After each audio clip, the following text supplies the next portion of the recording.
Okay, it is time for everyone's favorite daily for a couple weeks of the year game show, WoW Anniversary Trivia, with your hosts, Jupa. How you doing, man? And Lore. What can I do for you? It's the one-round game that everybody wins, eventually.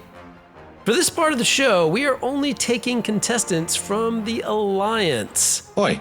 Because apparently the host doesn't want to get canceled for trying to do a troll accent. I got a bad feeling. Relax. Anyway, who is our first contestant? My name's Aldurner. Welcome, Aldurner. Tell me, hero, what are undead murlocs called? Gorloks, Murghouls, Wolvar, Murliches. That last one sounds like a killer band, but I'm pretty sure it's the Murghouls. Congratulations! Have 1/3 of a level and 1 score gold. Hey, thanks. Good day. Okay, who is next? Hi, I'm Rote, and I'm from... Don't care, didn't ask. Got a lot of people behind you. Your question. What was in the Chalice of Rebirth that Gul'dan offered the orcs? The Blood of Mannoroth, Ancient Firewine, Tears of Elune. Yeah, each of these could be a drink of the month on this podcast that I occasionally listen to, but I think the answer is the Blood of Mannoroth. Well done! Let the light of the new moon guide you. Your turn, level 15, pimping the T2 judgment set as if you were raiding 19 years ago. Yup, you. Step up here past the new Brutosaur. This horde ship was crafted by goblins, originally intended to bring Thrall and Agra, blah blah blah. No one ever reads this far anyways. Is it Draka's Fury, Hellscream's Fury, Agra's Fury, Duratan's Fury? Man, is it me or is everything just angry in the horde? Must be that Blood of Mannoroth. Fury, not Nick Fury. Not Fast and Fury. Not furries. I don't know. I've heard of Hellscream. Is it his Fury? Oh, I'm sorry, no. Keep your chin up, eh? So which one was it? Oh, can't tell you. You'll just have to guess again in a week and a half when you see that question again and you forgot what you guessed. What evidence drove Prince Arthas to slaughter the people of Stratholme during the Third War? Tainted soil, tainted wildlife, tainted water, tainted grain. Well, I would love to say tainted love. That'd be a good place for that joke, but I'm going to say the grain. Well done. You may log out now. See you tomorrow. Next contestant. What's your story? This emissary of the Horde felt that Silvermoon City was a little too bright and clean. Is it Chanada, Christine Denny, Tatai, Della Rune Totem? Oh crap, I never get this one right. Chanada is the one in that Dune movie, I think. I think I dated Christine Denny in middle school. I think Tatai is a car maker in India, so that's not it. I have to go with Della Rune Totem. Final answer. Watch your back. Thanks for sharing all of your logic and wisdom, but you are wrong. Next try. Which arm and which eye did Zul'jin lose during his captivity and eventual escape? Right eye, left arm. Left eye, left arm. Right eye, right arm. Left eye, right arm. Oh, I hate this one too. It's impossible, and I swear the order changes every single time. Okay, I'm just gonna have to try and guess a different one each time, but what did I guess last time? Oh, was it left? But that was first last time. Enough with your nattering, make a choice. These damn horde leaders, they never last long anyways. Let's go with left eye. No, wrong. What is the... Oh, I know this one. I never even read the question. It's look knock. Yes, correct answer. What is the question, actually? No time. Here's your 1/3 of a level and 1 score gold. Off with you. Isn't there a Mount Mania starting in 37 minutes? Go, get ready, and thank you for playing. That is all for this round. We're going to take a little break and change servers. See ya later. Back soon with more questions about the world you love. That's enough gabbing for me today. But first, apparently there is some sort of talking show for the next hour or so. Hope you enjoy.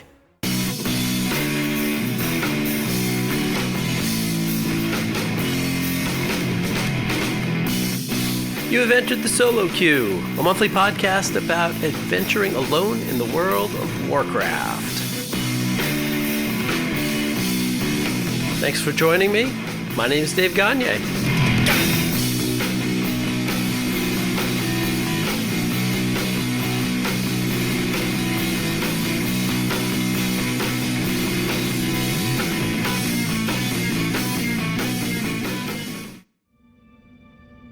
Welcome back to the Solo Queue, my mostly monthly podcast about playing this big game of Warcraft all alone.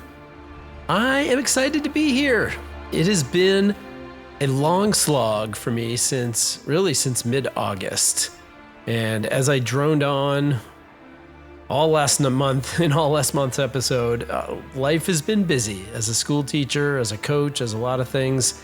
And I'm now on the other side of that. I am getting caught up with things. I am back to a normal level of busy. So I'm glad to be back here talking to you. There is so much going on in the game right now and in the news, so buckle up.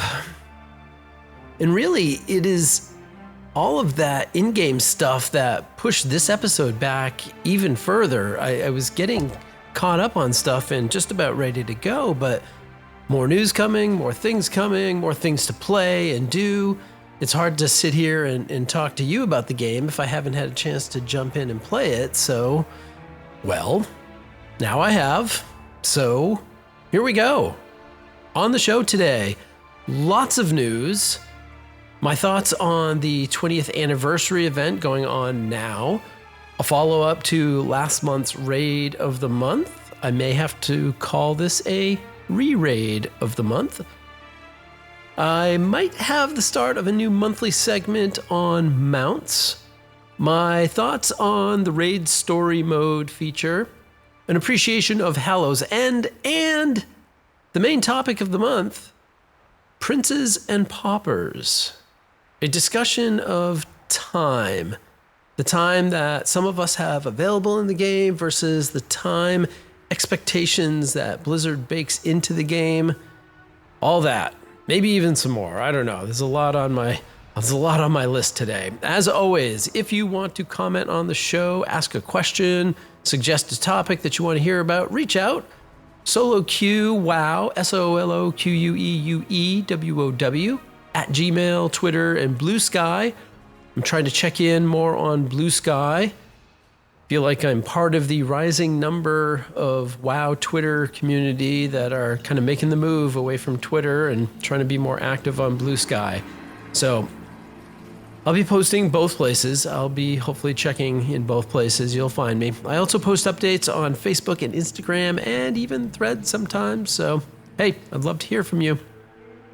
So, where are we this month? Well, there is no better place to be right now, of course, than the annual pilgrimage to Tanaris for the WoW anniversary event. Only, this year it is a little less of a pilgrimage. When you head to Orgrimmar or Stormwind, you hit that portal room and walk through the shimmering red and yellow portal to the Caverns of Time. This year, there's no need to make that winding journey down into the depths, which was always a pain in the butt, especially if you couldn't fly. If your character couldn't fly yet, onto the ground mount, winding down and around. Nope, not this year. 20th anniversary event has all been laid out in the hollow just outside of the opening of the Caverns of Time. All you have to do is come out of the portal, amble down the hill, and you are greeted by Yelana, the event coordinator, who will get you started, and hopefully you have gotten it started. It's a busy place down here outside the caverns, so let's get going. More on the anniversary event in a little bit. Let's kick things off first with the news. You bring news? What news from the mainland? Have you any news? Do I have any news? Oh my goodness. There are some big items in the news right now, so let's dive right in. Patch 11.0.7 has hit the test realms. That means if you head to your favorite big-time content producers, they, of course, will have video previews and content and in-game footage that you can watch. You can check out all of the content. I have not watched any. I don't really want to. I haven't even watched the 8-minute video, like sneak peek video that Blizzard has released. Yeah, maybe I've been too busy, but I'd rather just be surprised. I've heard, a few people's comments on it. I hate to prejudge things, and I'm not gonna prejudge things. Some people seem to be prejudging it as and I don't know. I don't know about it yet, so I really am interested in the new stuff. What is going to be in it? I do know a couple little things. The video that Blizzard put out, you can check it out on their YouTube page or the Blizzard news page. WoW game producer Kayla Brown hosts the video, and she introduces Siren Island, which is a new zone that seems to serve a similar role to the Forbidden Reach in Dragonflight, that sort of new 5th zone. There is a new currency coming, there are new events coming, there are new bosses to kill, event bosses. There is a powerful ring to acquire, and I think to embellish, to go get things to add to it. There's a new Stormcrow mount that I hear. I haven't seen it. Sounds great. And some other rewards. There's going to be some story as well, and we're going to be laying the groundwork for the first major content update. That'll be 11.1. That'll be coming, of course, in 2025. There will also be more story related to the crash of Dalaran and the future of the Kirin Tor. Oh, sorry. Spoilers. Dalaran crashed. Sorry if you didn't know that. So little story bits in there. I am definitely looking forward to that. I really like it when they keep these balls moving forward. There's so many things going on in this universe, so more story is good. All right. Next item. In the classic WoW universe, getting out of retail for a moment, the Firelands raid is now live. For those of you who are still rocking in Cataclysm Classic. And in Season of Discovery, Phase 6 rolls out on November 21st, so a little bit later. This is going to center on the ongoing Encourage war effort. Questing begins with the reset on November 12th, followed by the full war effort starting on the 21st. The story continues in phases until the opening of the Temple of Encourage, the Ruins of Encourage, and Nightmare Grove open on December 6th. Check out the Season of Discovery announcement from Blizzard for more details. I'll throw a link in the show notes. Does anyone really check show notes? I never check show notes.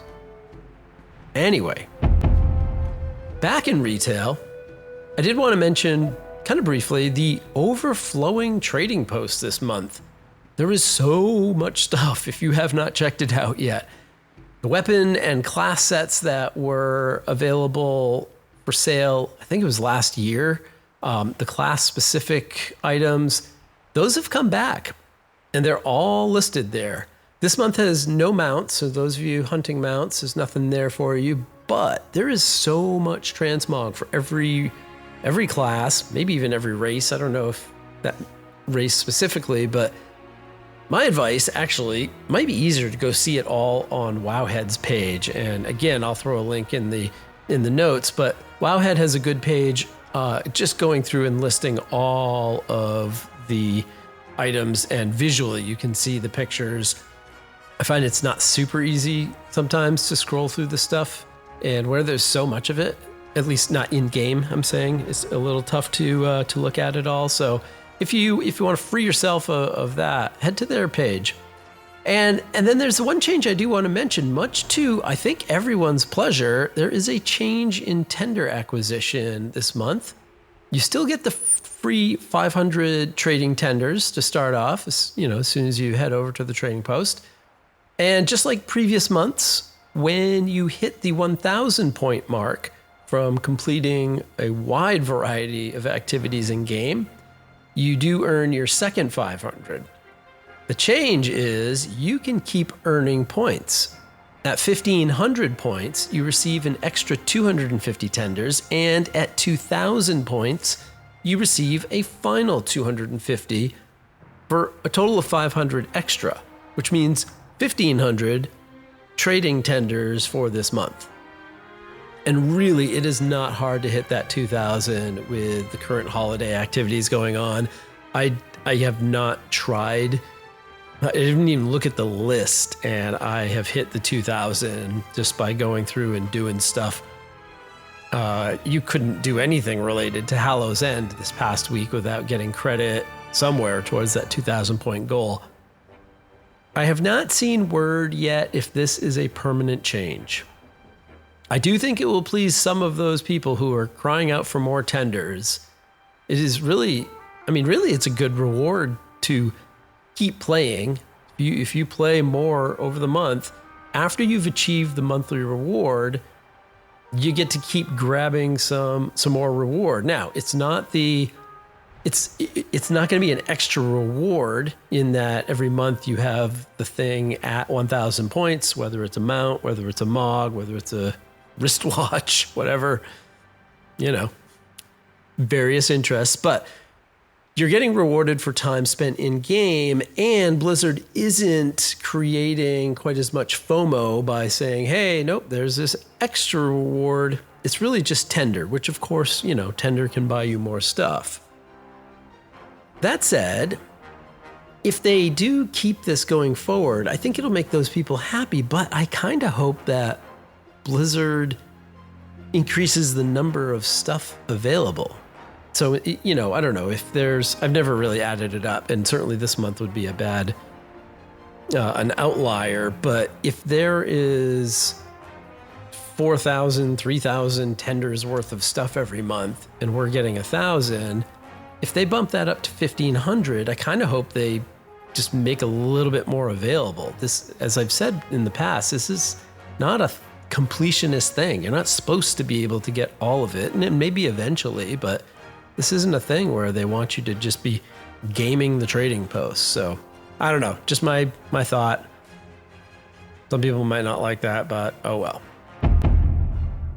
Next item in the news actually gets its own music.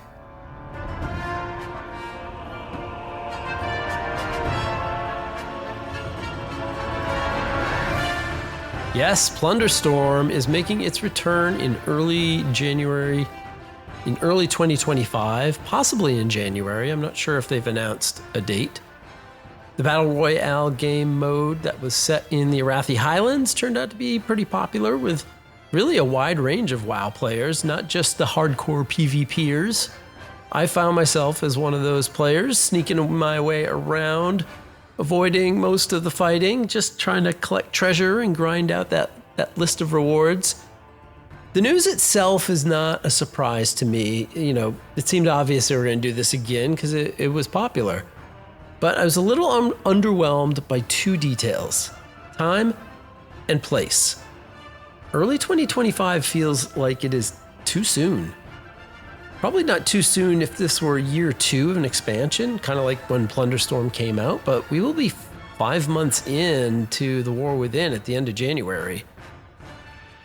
This might nestle into the lull before patch 11.1, so I guess I could see that working out if this fills that space as people get tired of one raid tier and awaiting the next one. but also it's in the same place. Arathi Highlands was a good choice, and I'm sure the map requires a fair amount of work the first time to get it ready to go. But I would like to do the next 40 levels of grinding in a different place, different scenery, different paths to learn, and stuff to figure out. My last thought about Plunderstorm is its integration with WoW itself. One question I had before is, and I think a lot of people ask, does it actually detract from the main game? Or, I guess another way of kind of asking is it adding to the main game? And I guess those are different things. If WoW is as busy as it is right now, with so many things going on, and I know we're probably at that point where people are starting to fall off, and people who don't play like me have moved on. So I guess, yes, this will grab some of those people. But really, there's no shortage of things to do in the game for a lot of us. So if that comes now, that could, again, it gives us many things to do and pulls us away from, why we're really here, World of Warcraft. But the second, I have a second question that remains is it still going to not be a separate game mode? Because if it were a standalone game mode, then it could lure in non-WoW subscribers. Right now, you have to be subscribed to the game to find it in your, essentially you had to load in the client. It was inside of the World of Warcraft client. If it were moved to the Battle.net launcher and it did not require a WoW sub, I assume you would pull some people in. Heck, I would go tell my students who all play Fortnite all the time to go jump into this. Go download the Battle.net launcher and make an account, install the small game, and now you're pulling non-WoW players into the WoW universe. Otherwise, it just feels like it's another thing to do, and we're not using our existing characters, though we are going to get, a boatload of transmog and mounts and pet rewards, and certainly all of that will reignite everybody's debate around FOMO, and I have to do this so I can get all the stuff. That said, hey, if you enjoyed Plunderstorm, play it again. And if you didn't, and you don't want to grind, then don't. Timing is unknown, but hopefully we will find out a little bit more with the next news item. In just a few days, the Warcraft 30th Anniversary Direct is coming. This is going to be a special online-only presentation from Blizzard about all the news about games in the Warcraft universe. No word on how long this online stream will be, but you can tune in on Twitch, YouTube, and even TikTok, oddly enough, on November 13th. So a few days after this podcast should hit the feeds. It's coming right up. It kicks off at the not work-friendly time of 10 a.m. Pacific. That's 1 p.m. here on the East Coast of the United States. I might have to dismiss one of my classes, my history classes, a little bit early for lunch if I want to catch it live. So that's kind of a pain. And I guess the time wouldn't be a big deal, except Blizzard is offering rewards for watching the stream, like in-game drops and stuff. I assume that means live. Maybe it's tied to a bigger drop schedule, and maybe you can get it elsewhere, but they want people to watch. Not sure what they're going to be, but, you're going to watch anyway, right? What is coming in the stream? Well, we know there is news and announcements coming out about various Warcraft games, both known and unknown. Seems like many people feel like there is an impending announcement related to the original Warcraft RTS series coming out, based on rumors and alleged leaks, but also maybe it's pretty obvious. The Warcraft-themed mount set on the store this month, and the rewards in this month's trading post, the back pieces that celebrate the 4 factions of Warcraft 3, the Orcs, the Undead Scourge, the Night Elves, and the Humans of Lordaeron. Is it reforged Warcraft 3, like some people are saying? Is it a reforged Warcraft 1 or 2? Maybe it's the previously scrapped Warcraft 4 that was revealed in Jason Schreier's recent book, Play Nice. We will find out. I assume that we will see a 2025 Warcraft roadmap. That roadmap has been well received the last 2 years, and I'm impressed actually at how close they have stuck to those timelines over the last couple of years. There have been a few changes, but not drastic ones. And the last couple of years have included plans for both retail and classic, and my hunch is that maybe we'll see the debut of a third roadmap for the Warcraft adjacent games, or the kind of the non-World of Warcraft games. Warcraft Rumble is still out there. I don't know if it's getting any further love, but maybe. It feels like they might be trying to pull Hearthstone back into the WoW spotlight a bit after it's kind of been on it in its own existence for so long.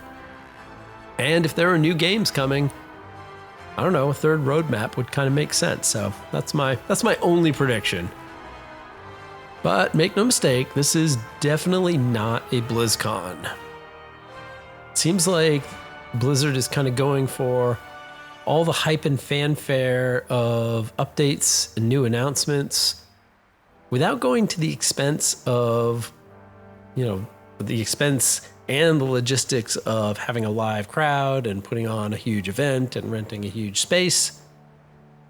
Still no word on whether Microsoft will ever greenlight future BlizzCon events, or if Blizzard is now kind of forced to operate in this direct model, which Microsoft apparently uses with some of its other game franchises. I know a lot of BlizzCon fans are holding out hope. Maybe in the future. Maybe in the future they'll hold a live BlizzCon style event. My hunch, here's my BlizzCon prediction. I think they may try and hold a live BlizzCon style event every other year to mark announcing a new expansion. And then in those off years, like this year, they'll dial it back to this direct event, this online only event. That's my hunch. We'll see.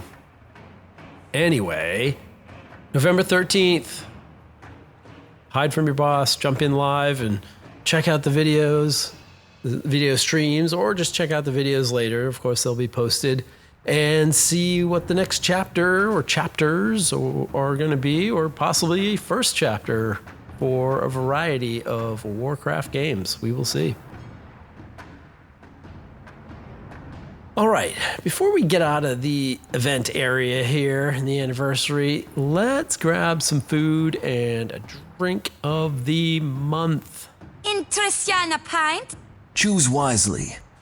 I managed to grab some red hot wings near where Leroy Jenkins sells his chicken, and washing it down with a special bottle of Mannoroth's Blood Red Ale, which I thought appropriate given the questions in the intro.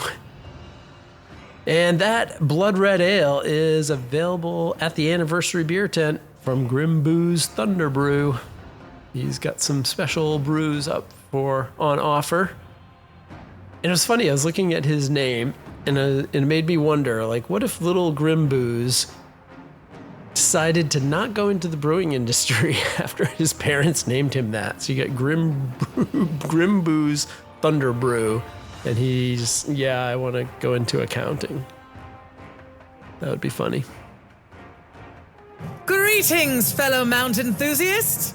What magnificent steeds have you brought with you today? Oh, listen to that. They're calling us to Mount Mania, which gives me an idea about maybe having a new mount segment every month. I don't know, or at least most of the time. I have to say, mounts are one of the things I enjoy collecting, although I don't actively do it often.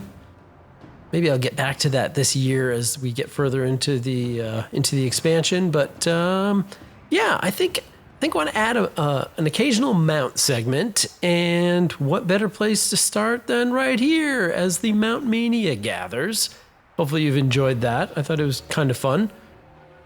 Being just shy of 400 mounts, I'm probably not going to win any of the Mount Mania events, but that's okay. So this month, in this first time, I wanted to kind of poke around the store mounts. That's always a fun topic in the World of Warcraft community. And I have a few things to mention. First of all, right now, starting at the end of October, but even still now, you can hop into the store and for $20, you can purchase the Reven mount, basically the Reven pack, because it gets you a mount in both versions of the game, in WoW Classic and in Retail WoW. And it really looks kind of like the same little fox mount. It is super cute. I'm looking at it right now with its big eyes looking at you. And in retail, it also comes with a back piece, which is essentially like a knapsack with the fox sleeping in the knapsack. It is entirely cute. And of course, I'm sure you have heard of why this is on sale in the store. And the story, of course, is pretty cool. Sorry if you've heard it again, but if there are some people who haven't, this was put out by Blizzard as a fundraiser, and all of the proceeds from this are going to an organization called Cure Duchenne. And Duchenne is a particular type of muscular dystrophy. And why all of this? Well, this is coinciding with the release of a documentary on Netflix that is called The Remarkable Life of Ibelin.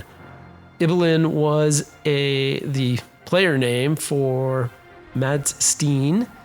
He was a Norwegian player of World of Warcraft, and he suffered from this particular type of muscular dystrophy. And he got into WoW. As his disease progressed, it made him less able to move about the real world, kept him at home. It reduced the amount of ability for him to control his own body and even play the game to an extent. I have not seen the documentary. I look forward to it. My wife and I have a very interesting relationship with Netflix in that we have had it before. We do not have it now. We don't subscribe to it now, but every now and then we open it up on our TV and it forgets that we're not subscribed. And so it's kind of like the magic fridge commercials. I don't know if you remember a few years ago, I think it was Budweiser or somebody had this magic fridge where it was just always full of beer. So we watch it and we're afraid to turn it off because after a little bit, it says, oh, hey, you're not subscribed. So after a day or two or three, so every time it works, we don't turn it off. The problem is we were trying to finish off Emily in Paris, which we oddly started watching in Paris. So anyway, we haven't gotten back to Netflix to check this out. I do want to check this out. We've heard these stories before. I mentioned on this show the story of Ezra. And WoW is such a great place for people to come who maybe can't do the real world quite as well as some people, and they find this world. And the gist of the story is Mads's parents didn't realize what all this video game stuff was, what the deal was. They just thought he was playing video games and whatever, until after he passed. And all of a sudden, all these people started reaching out. And his parents, kind of figured out, I think they posted to his blog or something, and people started responding, and they were blown away by the community that was behind him. And so to coincide with the release of that documentary, which I do want to watch, I think it's probably worth all of us watching. Why not? You can also contribute $20 to that cause and get these pets. I'm sorry, they're not mounts, they're pets. Here I am talking about mounts. Why was I thinking these were mounts? I'm sorry. Sorry, Reven. Reven is the cute box that apparently I wanted to ride because I included him in the store mounts talk. I included it because stuff available in the store. Now I see my logic. Did I spend the $20? You're damn right. Oh my gosh. When in the past, when Blizz has done fundraisers, the last couple I can think of have been related to Ukraine, supporting Ukraine. It's a no-brainer. I'm happy. I'm in a position where I can send $20 off to do that and not think twice about it. And that, yeah, the littlest, smallest thing. Why not? I like it when a big company can turn its attention to doing good. I'd love to see more of that, and I would encourage more of that. And hopefully if we raise lots of money, they'll see that and they will continue to do that. The second store item that I want to list in my mount segment that is not going well so far, this will be the first mount we talk about. In the store, you can get the 30th anniversary set of mounts, and it is for basically like Warcraft 3 inspired faction mounts. That is on the shop, the Battle.net shop, for $30. And I don't know if I was just in a spending mood, but after I bought the Reven pet, not mount, can't believe I made that mistake.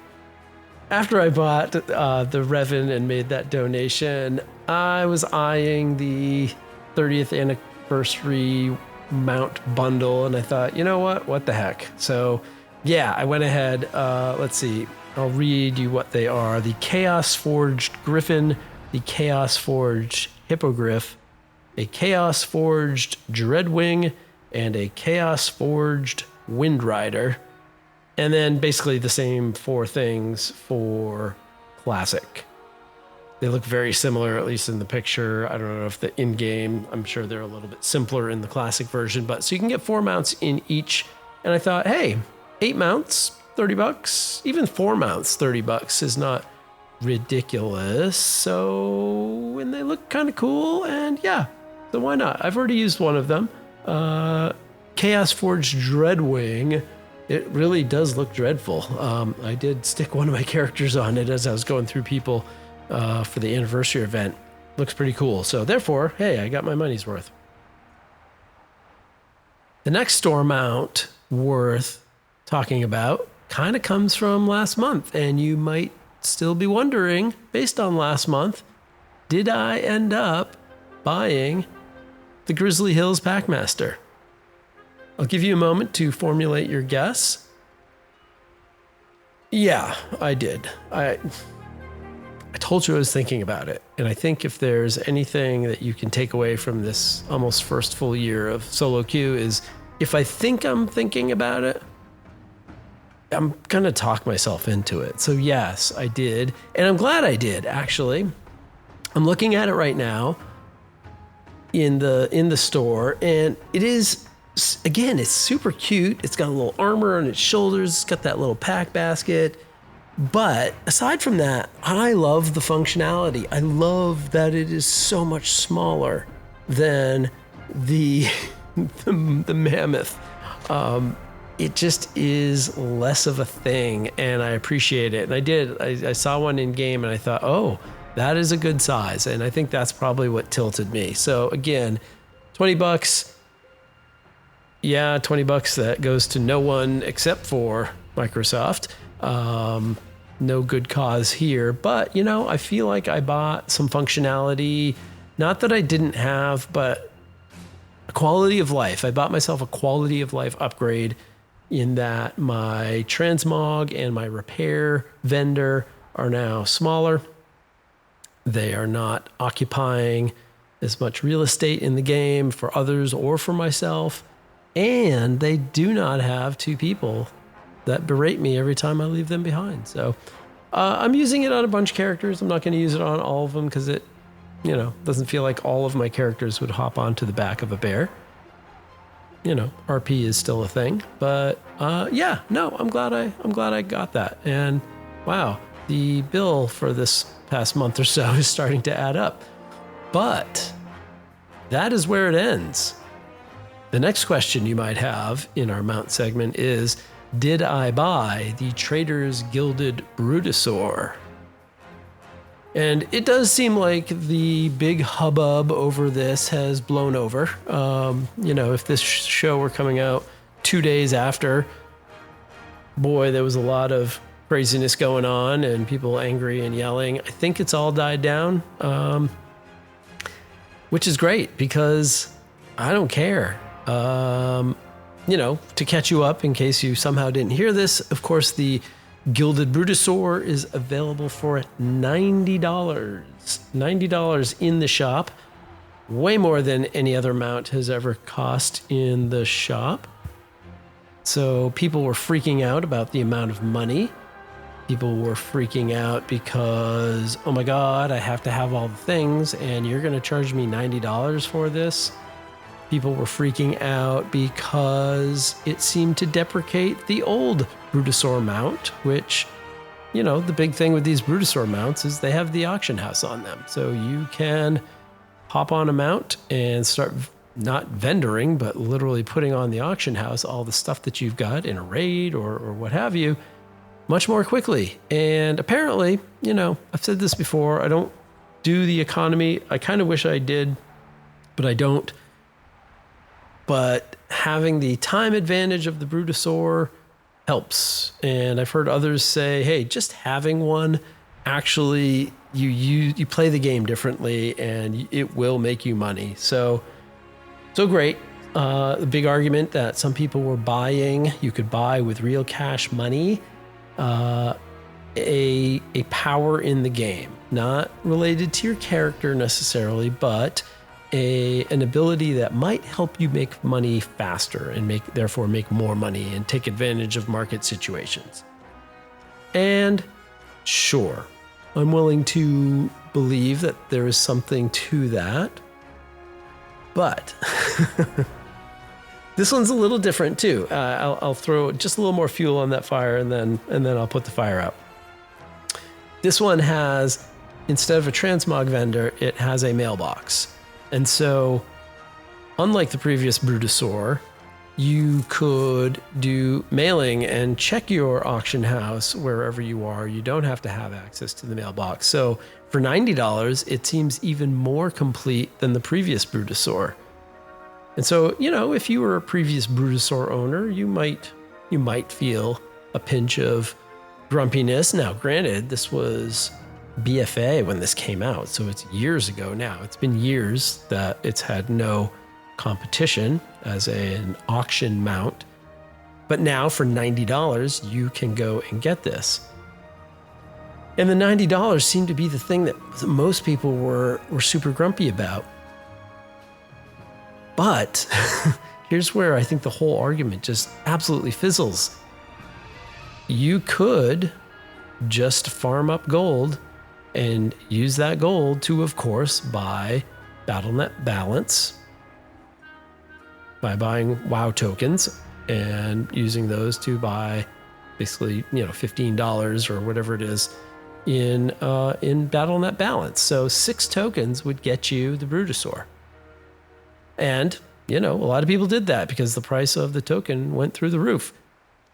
But here's the thing, even through the roof, I think the math worked out, and it changes based on the value of the token, but I think the math was that this was about 1.5 million in gold if you did that to go ahead and buy the $90 mount. That sounds like a lot, but let's remember what the previous Brutosaur was. It was 5 million, and 5 million at the time was gold cap. You needed to have all of your money sunk into the Brutosaur. So I don't know. It's cheaper. It's better.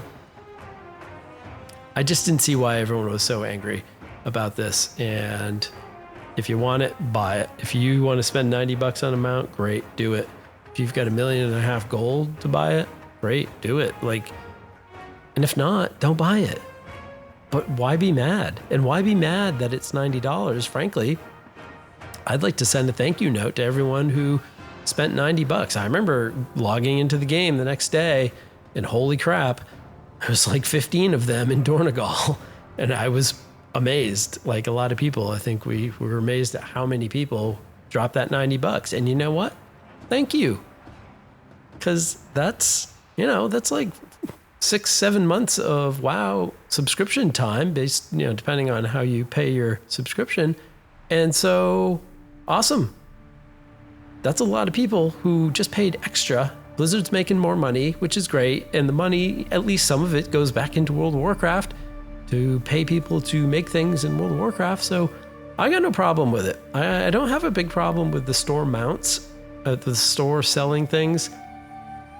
Certainly, there is a fine line for pay to play, pay to win, pay for power. If I can just be rich and drop lots of money into the Blizzard store and win World of Warcraft, that would be a problem. Is this it? No. I mean, again, if you've got $1.5 million gold kicking around, you're doing something right. You are playing the game a certain way that you probably are going to make use of this. I could scrape together $1.5 million of gold if I combine everybody. I'm not going to do that because it took me a while to get that. But I also don't want to spend $90, and so I don't have to. But I'm not. No one's winning with the Gilded Brutosaur, and in fact, you can use the Gilded Brutosaur when you're near it, and hopefully people will, do like they did with the other one, kind of hang out and walk up to it and do what you need to do and move on, tip your cap, be nice. So yeah, I don't know. If you want more of this, and I listening to the Unshackled Fury podcast with Berserker and new host Jez Corden. Jez, who's he is a Microsoft / Xbox journalist and with Windows Central. And he gave a really good business side explanation of store mounts and the motivations that Blizzard may have for putting the mounts like this out there. And really, ultimately, we can live in Azeroth in our heads and in our monitors, but it is made by humans who need to get paid, and it is put out by a company which has shareholders and has expenses, and there is a real world aspect to this. So I don't know. I suggest, I'm not telling you what to do, but my suggestion is go laissez-faire on this one.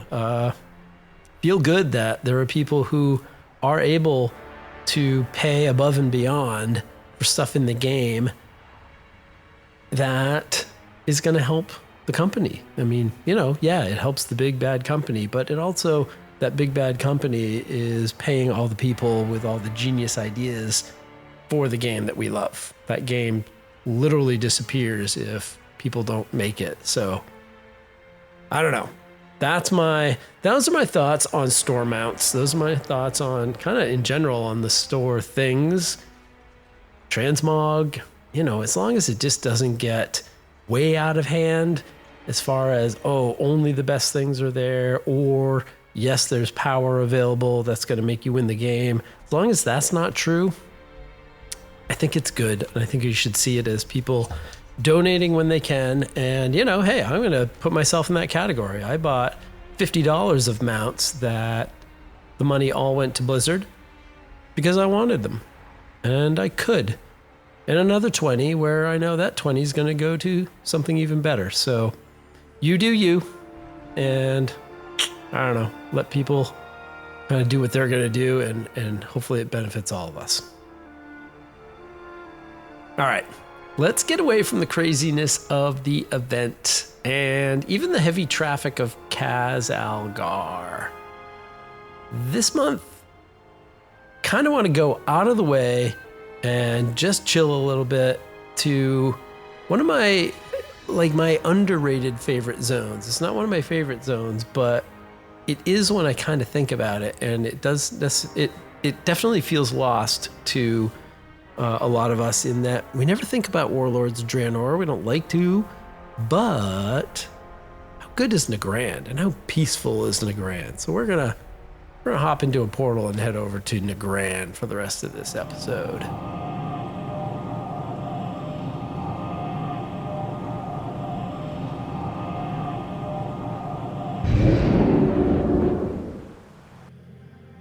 Okay, here we are in Nagrand. Wind, breezing, blowing, beautiful vistas, the green, it's just gorgeous out here. And actually, I find myself, as I look around the zone and I fly around the zone, I kind of miss the scenes from Outland in the same zone in the Outland version, in the broken up version of Draenor, with the floating islands of green up above and the waterfalls falling out of them out of nowhere in the sky. That's pretty cool too, but it's just lush, it's gorgeous, and it's relaxing. Music is great, and so yeah, here we are. We're gonna hang out in Nagrand. And two things before I kind of continue on in my list. First, I just made an executive decision. I noticed how long where we are in the recording, and I know it'll get edited down, it'll get a little shorter, but we're a fair way into this episode, and I have so many things left on my list. And I made a decision. Instead of shooting for these 1 hour episodes, which I think was always in my mind, like, oh yeah, an hour episode, that's pretty good. And then, oh yeah, I'll spill over a little bit. That's fine. That's no big deal. The last episode was, I think it was like an hour and 50 minutes, and I didn't get to my main topic. And I'm on the same path, frankly. I mean, a month is a long time to be in the game and learn things and want to share them with you. And maybe some of them are, not, the most interesting, but I'm having fun putting this out here for you. And I think some of these things are interesting. So you know what? If some of my weekly podcasts can go an hour and a half, 2 hours every week, and they can be the #1 Warcraft podcast, you know what? We're just going to keep going. We're going to keep rolling the tape. I'm not going to feel bad about running long. And I shouldn't, because that's kind of the beauty of podcasts. You can stop. I pause all the time. Hell, my drive to work is 8 minutes. Do you know how hard it is to listen to World of Warcraft podcasts, as many as I try to do, when your commute is literally 16 minutes round trip? Even listening on like 1.5 speed or 1.25 speed, which I kind of bounce around with, that's not a lot of podcast in one day. So yeah, to the guy who emailed me and uses this during his work shifts, hey, you're gonna get a little bit extra. Why not? I'm gonna keep going. We're gonna put stuff out, and if you have to pause and pick it up later, no problem. And if it's not your jam, well, I'm sorry about that too. But the hard part for me is getting to this microphone, and now that I'm here, and now that I've got some time carved out in a way, and we're just going to keep going. That's #1. #2, I didn't have this in my list, but it is definitely something about the game that is worth noting. When I came out to Nagrand, I hopped on a level 70 mage who, just a random mage who was really only like level 17 before pre-patch event. So, she's a fresh level 70 who is probably never going to get into the War Within, but that's okay. But mages are nice because they have portals, and the portal gets me to Storm Shield, which kind of gets me to Nagrand quickly so I can get over here and record some audio and just see the sights and do the things. And on my way over here, my rare scanner, I use Silver Dragon as an add-on to scan for rares. And if you are completely unaware about add-ons, there are add-ons that will alert you to whenever there is a rare monster on the map that appears. And it, being on an RP server, which this character is, RP servers tend to be pretty empty, especially when you go into old content. And so my rare scanner was just sounds like a machine gun. It's going off every 3 seconds with something new, which, whatever. That was a reminder to me that I had to shut off my rare scanner so that I could actually record audio without it going off. But as I was looking, I was noticing there's a lot of these rares that are dropping something that I haven't collected yet. I did not play the Draenor expansion live. I started during Draenor, but I never got to current content. I've since played through all of it, of course, but I have not killed every rare other than Tanan Jungle, which I farmed the crap out of a couple of years ago, and I'll talk about that at some point in a future episode. But here in the Grand, I have not killed everything, and there are a lot of appearances, and I thought, oh, fine, whatever, that looks good. I swooped down, killed something, and bing, in the little appearances thing, it adds, hey, you now have this appearance, which was a male set of something, and then a gun, and other things that a mage cannot equip. And it sort of hit me the beauty of some of the changes that Blizzard has made. And I know this is not breaking news, but by lifting all of the requirements for transmog collection, any character can now collect any transmog, whether it's weapons they cannot equip or armor classes they cannot equip. All of those things, all of those appearances get added when you collect it. And really what Blizzard has done is made it so that you only need one character now. Just one. One will collect them all. Now, you kind of need 4 so that everybody can wear the things you've collected. But really, this is a huge change. I used to set up entire rosters of characters to go farm things, and each server had 4 characters of the 4 different armor classes, and they would all go do things and have to collect things, and you used to have to run things for every armor class. And that has now changed. And it really, I knew this academically, but it really hit me literally flying into Grand today when this little mage is just running around poking rares with one little fire blast or whatever, and collecting whatever that, and every one of those, because I think of another add-on in the little loot trade window, whatever, just pops up. Yep, you've acquired this appearance. What did I just grab? The Leggings of Howling Winds has been added to my appearance collection. And that is not something my mage can wear. So that's a big change. That's kind of nice. If you want to farm stuff, get out there. It doesn't even matter what you're using for a character. All right. Let me get into the stuff I have been up to in the last month or so of the game and just talk about what things I've found interesting, what's going on in the game. So here we go. And what have you done lately? Okay, first of all, I want to tell you about my adventure trick-or-treating. We just finished the Hallows End event, and this was right around the time where I was starting to not get busy. I was starting to get done all of my work in the old real life thing. And it was not the first week, it was kind of the second week where I started to get out and get people into the Headless Horseman and trying to get the little pet Arthas, who is very cute. He's not a mount, like Reven, also not a mount. But the little pet Arthas, I already have the reins of the Headless Horseman. I managed to snag them. I think it was last year. I don't remember. So I was riding him around a bunch. And there were a few things in the vendors that I did not have. I wanted the Hearthstone. I didn't have the Headless Horseman Hearthstone. And there was one other thing, and I'm now totally forgetting what it was. But that's really not the point of the story. The point of the story was just the fun part. I did a few of the things on a few of the characters and then realized, of course, I can't trade tricky treats. I can't move them from character to character. And I think I realized early the thing that I have to realize every single year, and that is, of course, Tricky treats are not a currency, they are an item.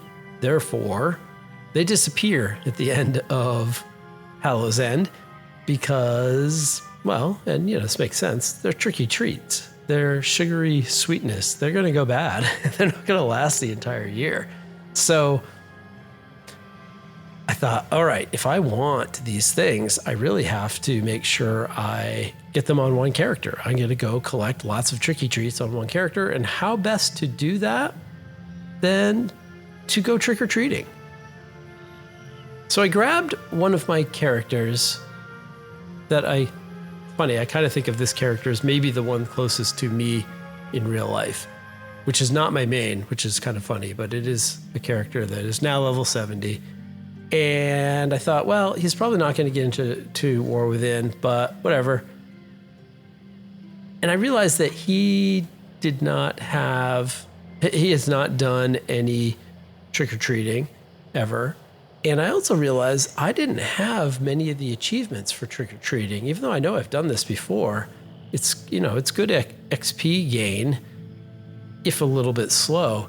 And over the course of 2 days, I decided, you know what? I'm just going to go crazy on this.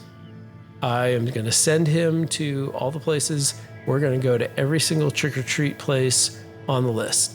And I started cranking out old expansions. We looped around Eastern Kingdoms, looped around Kalimdor, and then just started every one that offered trick-or-treats we went to. And I think Draenor does not, and Legion does not. Is that correct? Legion, other than maybe in Dalaran. I think that was the only one in Legion. So those two expansions did not have the Halloween, essentially the achievement for running around collecting them all, but everything else did. Cataclysm and the old, Two Continents and Dragonflight does. And I realized on a level 70, actually, it wasn't even level 70 by then, but if you're running around Dragonflight areas, you're getting decent XP. So I stopped doing flight paths and we were just flying, exploring the zone, getting all the XP from doing that, and the XP from every single trick-or-treat, and then finally got to the War Within, where there are, numerous candy buckets to get to throughout Kaz Algar. And wouldn't you know it, I had a lot of fun. And that maybe is the biggest thing.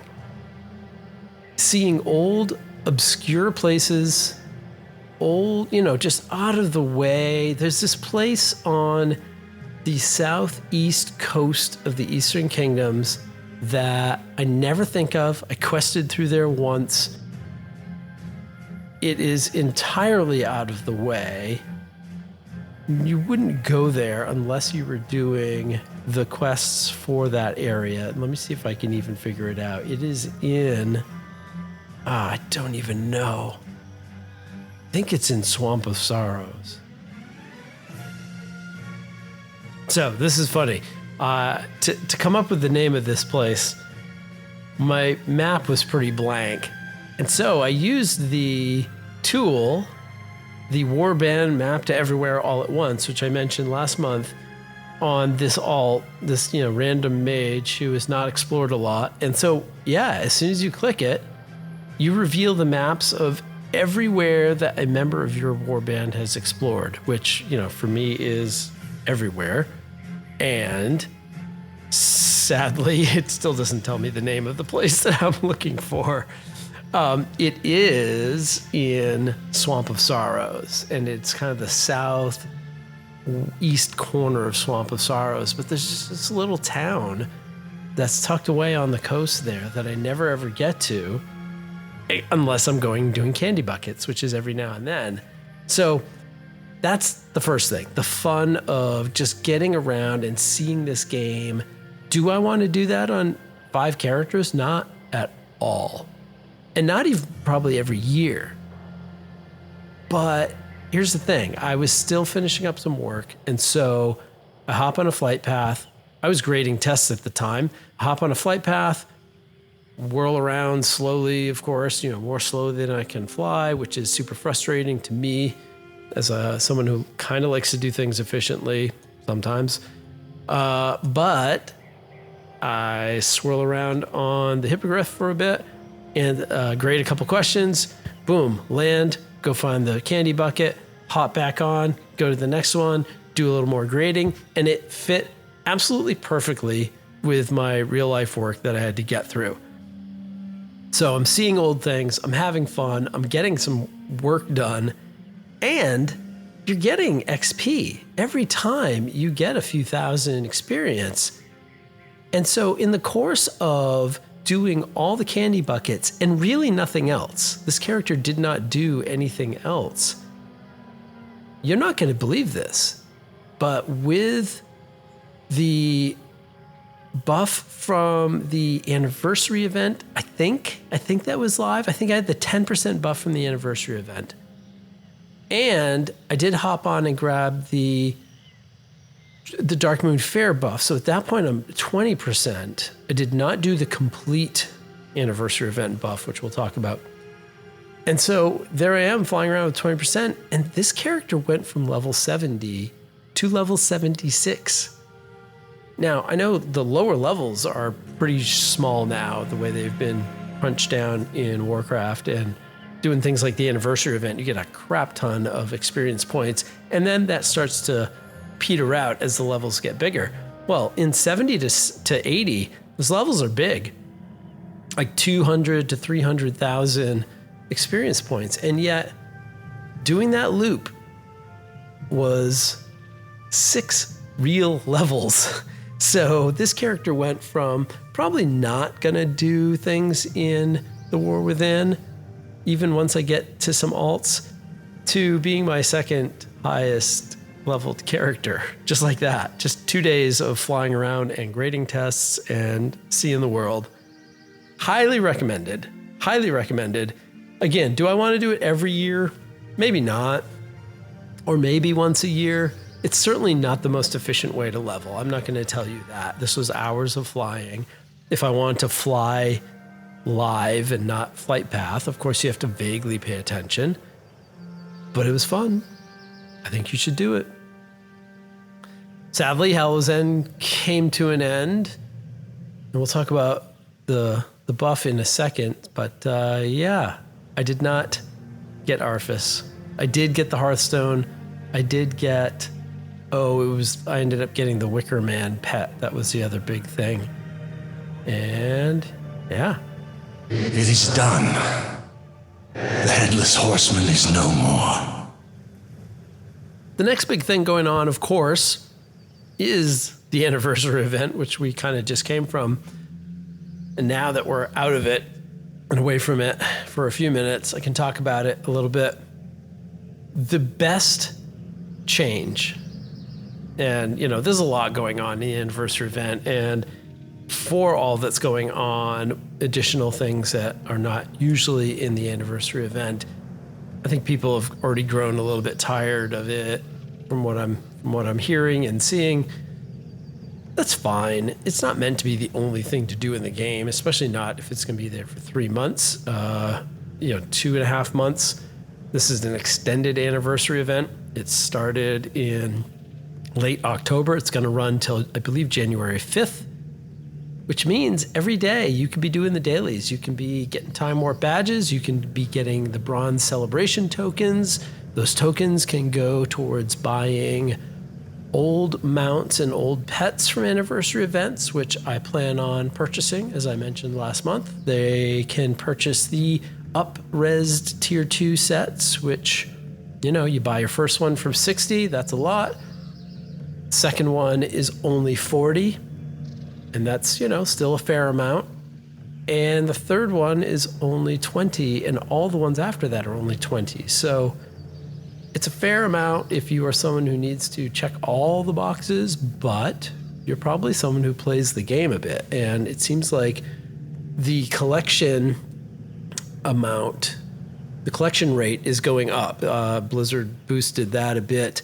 And so now, yes, you can go do the things and get a fair amount of that coin, that celebration coin. But I was saying the biggest change, and for me, Anniversary event means kind of one thing. It means trivia. It means trooping a crap ton of characters down to the bottom of the Caverns of Time and getting in line every day and doing trivia, as you heard in the intro. And this year, there is a huge change and then a couple side benefits. The huge change is that the trivia is now in a rested XP area. That tent in the middle of the celebration area is rested XP, which might not seem like a big deal. But rested XP is being generated, which is not the reason I actually care. When you're running 20 characters through and you log out of every character in a non-XP area, that's 20 seconds that you have to wait. And that is 20 seconds that I no longer have to wait. And so I have been running this year 20 characters through the anniversary event every day, sometimes a few more, but 20 lower level characters. And it takes me 16 minutes. That's it to log in, especially once I figured out that if you organize the characters by server, then your server doesn't have to reload. And this is one weird thing about the whole warband and the load screen with the character screen, selection screen. You can put them in any order, and that's great, except if you go through a list and you log people in, every time you change servers, it still has to change servers, just like in the old version of that character select screen. And so I had them all in random order, in order of level, but that just meant I bounced around from server to server. So if you're doing this, you want to do this, group your characters in server groups. That way, once you load into one server, and you go through all those characters, you're only loading the server once, not every single time. Once I figured that out, it really did streamline. So it takes 20 whatever seconds to load into from the start screen into the event. It takes seconds to answer the questions. I mean, I literally don't even look at the questions. I just look at the answers. You look at the answers, you're like, oh yeah, I know which one this is. Once in a while, I have to look and see what the question is because there's a couple that are similar. And then like you heard in the intro, there are a few questions that I just literally don't know the answer to. I cannot remember them for the life of me. That left eye, right leg, right arm, whatever. I have no idea. I guess random every time. Sometimes I get it. I'm not going to remember what it is if I get it right. But it takes 3 seconds maybe to get to another question, ask it. So maybe I'm in the game 10 to 15 seconds. And then you log out and you log out immediately. And so you can go through characters fast. Now, what's even better this year is what I ended up doing. This ended up happening in 2 phases. There is a lot of logistics to setting this up. I had to move a lot of characters from where they were answering questions in the Caverns of Time up and out because they hadn't moved all year. I mean, these are characters that they start at 10. After a year, they're 17. After 2 years, they're like 23, 24. In the third year, they might get to 30. And so I've got some that are in their third year. They're aging like bourbon, which still waiting for a bourbon company to sponsor Solo Queue. Not be the worst thing. And these characters, they come out once a year. They answer a lot of questions. They go up, and in 3 weeks, which is usually how long the event is, they usually get 7 levels of low-level play. And this year, A, this is going to run for 2.5 months, which is great. But B, after I got them to the anniversary event, and this was not when it opened because I was not ready to play. So it was almost a week later, but by the time I got them up there, I got them answering questions, and I noticed that you get the 10% for the anniversary event. If you participate in the celebration activities, you do the Celebrate Good Fun quest, you get 10% for every question you answer, which means in 10 days, you'll get that buff. You'll complete that quest and get the rest of the buff. So 10% for the anniversary is automatic once you accept the anniversary quest. And then the other 10% is on a 12-hour, not cooldown, it's a 12-hour buff that you can get daily by doing 100% of celebration activities. Now, doing Mount Mania, doing story time, killing some of the world bosses, those all get you big chunks. Doing the trivia only gets you 10% at a time, but that's okay, because these characters are all just sitting there. Then I realized, wait a minute, I'm leaving money on the table, or at least experience.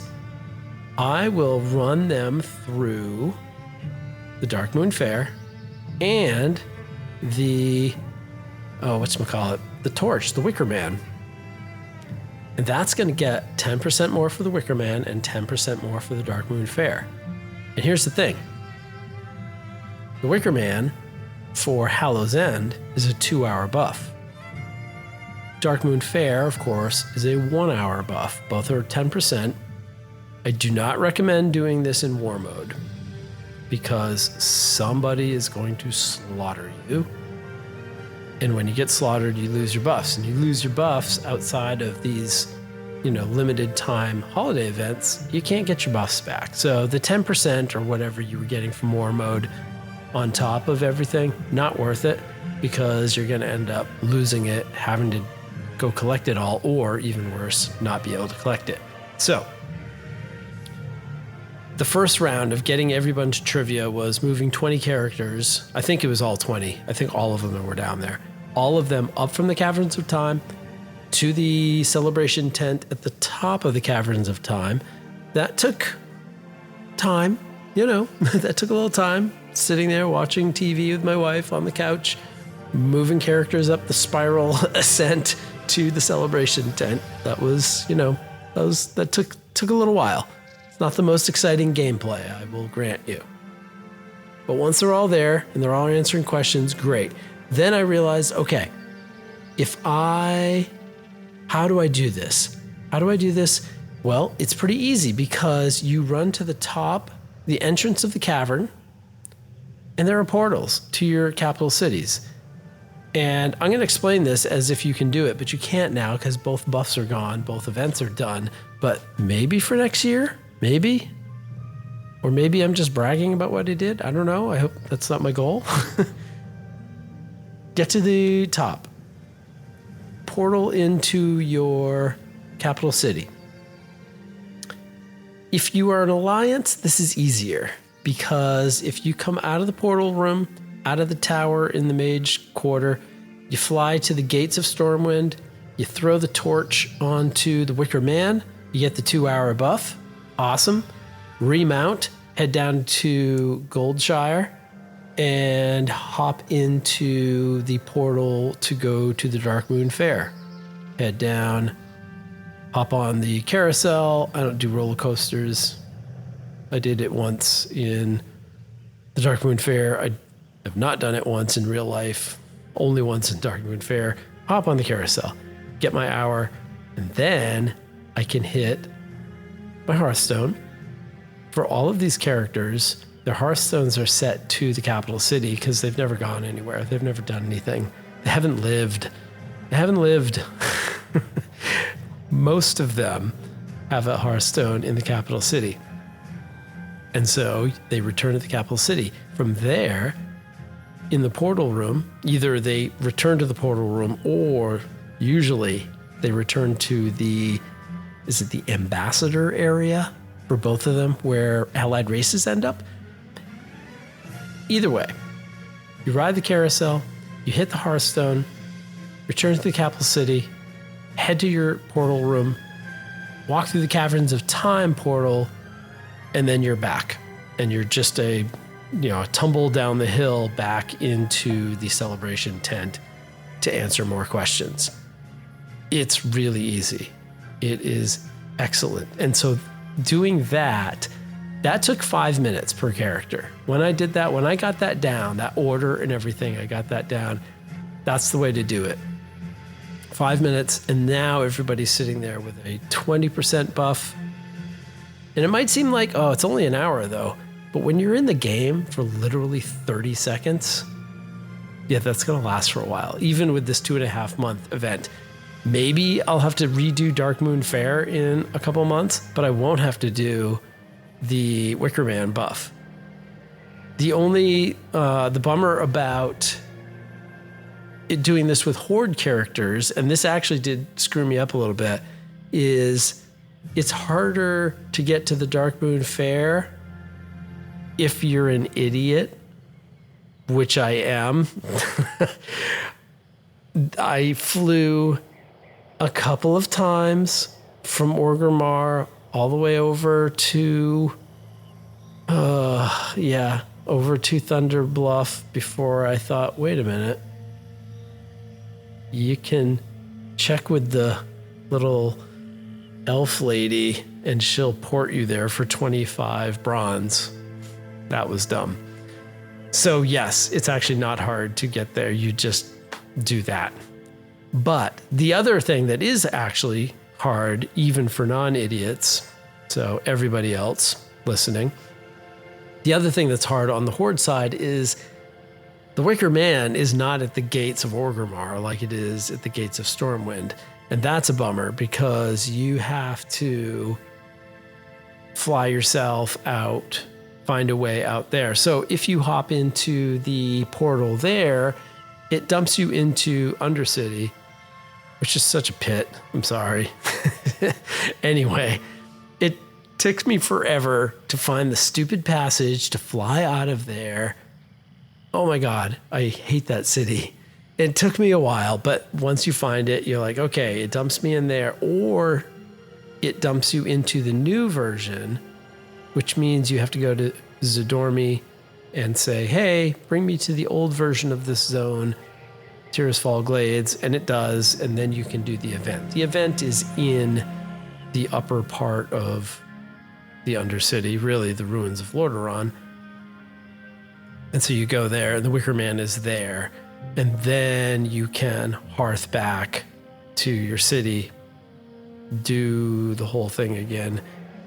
Yeah, it's a little bit extra, and I have a few Horde characters who are answering questions, trivia questions, and they don't have the Wicker Man buff. So that's a bit of a bummer. I basically did not get everybody. I ran out of time. So, c'est la vie.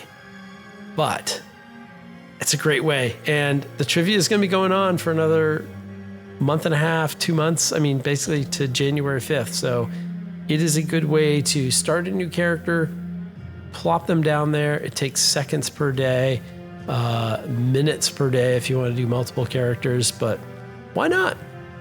I don't know why. It's one of the things I actually like doing. It seems silly. It seems silly when I say it out loud. I just log in, log out, log in, log out, log in, log out. And I get this leveling on characters that I'm probably not going to play much, but I don't know. It's like I always say, play how you want to play, and that makes me happy, so I do it. There you go. All right.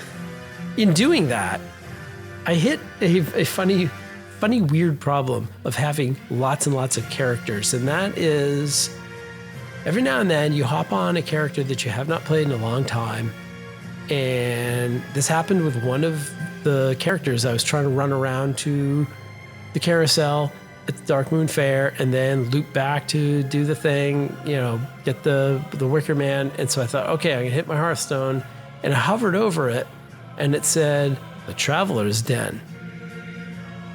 And I thought, where the hell is the Traveler's Den? Where on Azeroth is that? I have no idea. And it occurred to me, like, the Hearthstone button is kind of funny. It gives you the name of the inn that you're going back to. It doesn't tell you where that inn is. And they all have names like, oh, the Traveler's Den, the Rusty Nail, the blah, blah. Like, they could be anywhere. It doesn't say the Slaughtered Lamb in Stormwind. No. And so where is the Traveler's Den? I actually already forgot again. I think it's in not Azuna. It's in Legion, and it is, let me see if I can tell you. I think it's in Val'sharah. I think it's somewhere in Val'sharah. So instead of going back to Stormwind, which I thought, all of a sudden I'm in the middle of a Legion zone going, oh yeah. And that just struck me as funny, the whole Hearthstone thing of not telling you where you're going. That can be a fun surprise. I'm not complaining. I think it's actually kind of fun. Yeah. Next thing that I am appreciating right now is this. In The War Within, the Titan Disc System. I don't know if you're doing this. I hope you are. Each week, but it's not each week. Maybe it's every 2 weeks, every 3 weeks. I think it is the weekly event. And the weekly event seems to have a 3-week rotation, if I remember right. And one of those 3 weeks is, hey, go collect 100 Titan disc fragments. We need to put those back together. Essentially, they're like putting back together cassette tapes, opening it up and taping them together. If you've done that, then you are me old, and you know what I'm talking about. And if not, just hit next on Spotify and listen to whatever you're listening to. So the, Dagran is there with Brinth, and they're putting together these Titan discs fragments, and every 100 or so, or every 3 weeks, they have enough to get a new bit of story out of these fragments, out of these, essentially these history books. And I'm really liking this system. And I'll tell you why. It is not required. There's not a lot you get out of, you do get the weekly Pinnacle cash or whatever the heck you get. So there is a reason to do it for everybody. But what I also kind of like is, if you just do that, click it and get out of there and don't give a crap, fine. You get your reward for doing your weekly thing, which, if you're a hardcore player, that cash is probably not worth a heck of a lot to you, but whatever. But this is a great way of slowly doling out the story, time gating the story, but not time gating progress, not time gating other, things that people really get fired up about. But it slows down the story, but it does it in a way that you're gonna get it. If you, Tuesday rolls around, and if it is a Titan Disc week, which I think it is as I record this, hopefully I get this out before it changes, but it doesn't really matter.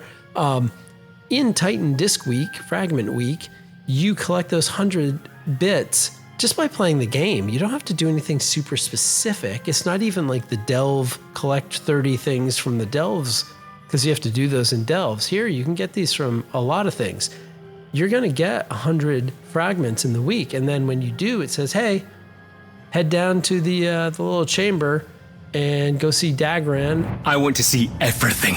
And they're going to tape the cassette back together and play it for you. And you're going to get another bit of story, as are they. They are learning, in the story. Dagran and Brinth, you have my focus. Speaker Brinth, are learning about the history, finding out new things, finding out new mysteries, and the intentions of the Titans and all of this stuff. Eye-opening, and it's every 3 weeks. This seems like a little thing, and I haven't even heard people talking about this, but I really like that this is a drip feed that does not feel unnatural. it feels okay. I am all for this. If you're not interested in the story, doesn't matter. You're doing the thing, but you're actually getting something.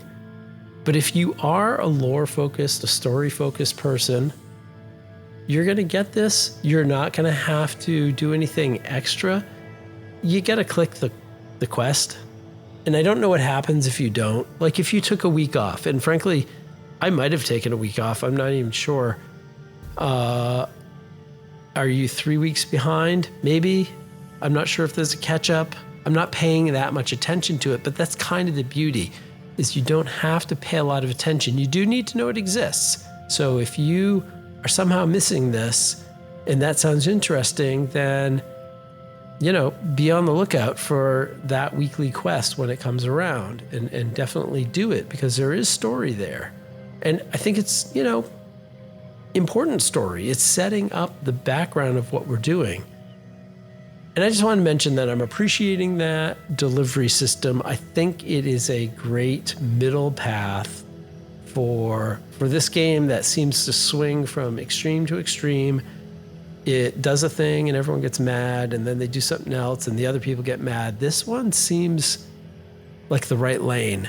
So Blizzard people, I know you're probably not listening to this little podcast, but I like this. I think it makes sense, not just for me. I think it makes sense for a lot of people. Next thing up. And Blizzard, maybe keep listening, because this one's a little less positive, but still constructive. I did finally get to play story mode. So continuing with the theme of doling out story mode for, those of you who have nothing to do with raiding, story mode was the promise that, hey, even as a solo player or someone who does not do group content, who does not get into the raids, you can get the story of the raid by playing this one, the single player mode, but you can actually group with up to 10 people. So if you and your 9 introverted friends who do not raid want to get the raid story, hop into story mode. You can do it by, I think you physically have to go to the raid, and there's an NPC outside of the raid that you say, hey, you want to let me in? And they say, yeah, we'll let you in, just for the final thing, but yeah, we'll let you in. And so whoever you're grouped with, you hop in. And as promised, you get to face the final boss. It is streamlined. It is easier. You do have a group of NPCs with you. It is similar in that way to follower dungeons. I went in. I think I had 9. I think the group is 10, and you can make it all actual players, or they fill in whatever you don't have. So of course I went in solo, on brand. Not with Bran, that's different. Solo, on brand. 9 NPCs. We go in. And I hate to say this. I hate to say 2 things. 1, I predicted this. And 2, I was not impressed with story mode. There's nothing there except for the final cinematic. The fight took roughly 8 minutes. Maybe it was a pinch longer. I didn't really time it. It was really boring. Yes, I had to not get killed by what seemed like 3 big mechanics. The boss was doing something. I had to make sure I didn't get caught in some pretty obvious purpley things and maybe some green ones. I don't even remember. It was kind of boring. So I pushed buttons for about 8 or 10 minutes. And maybe that's raiding, and maybe that's why I don't like raiding, because you just stand there and dodge things and push buttons over and over again, which is fine. This is not a criticism of raiding. If that's your thing, do your thing.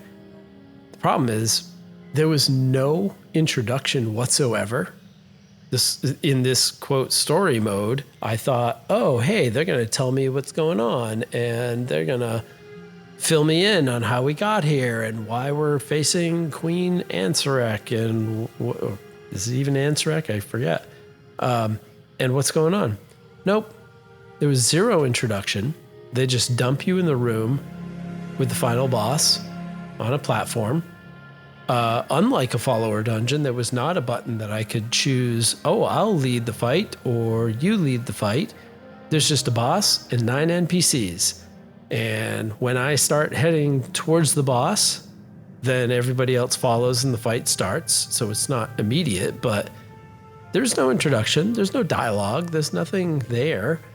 I started fighting the boss. We had to kill a couple waves of adds in the middle. We dodged things on the ground. I ran through the fire. I dodged the big giant void rings. The boss got to 0. I never once thought about my health. I just pushed buttons. And then, yes, there's the cutscene at the end. There's a big speech from Xalatath, and then the cutscene, and that's it. So, I got to see the cutscene. That was story mode. I did get some Valor Stones, which, frankly, I don't even remember what I have to do with Valor Stones, because the equipment upgrade system is crazy. See previous episodes. Yeah, this is not follower raids, which means I get to keep my hashtag follower raids active because, yeah, this wasn't it. This is not it. I want the follower dungeon experience translated into a raid so that I can see every boss. I can go through the motions. I can see what we're talking about. There are other cutscenes sometimes I hear from in raids. So I want to see those too. I want to be able to go through that. I think the tech is there. Like, I'm not saying it's easy, not pretending, but that we can do it in a dungeon means there is a path to getting it done in a raid. It's just a question of priorities. And I'm hoping all those $90, maybe I need to buy the $90 mount. Maybe that's it. If I buy it, they'll do it. Frankly, I was kind of hoping the $90 mount would show up for Christmas. Just kidding. I know there are at least 1 or 2 people listening who do buy Christmas presents for me, and it's not the most important thing to me. It really isn't. Yeah. Anyway, sorry. Airing my Christmas list on a podcast. So, yeah, I hate to say it.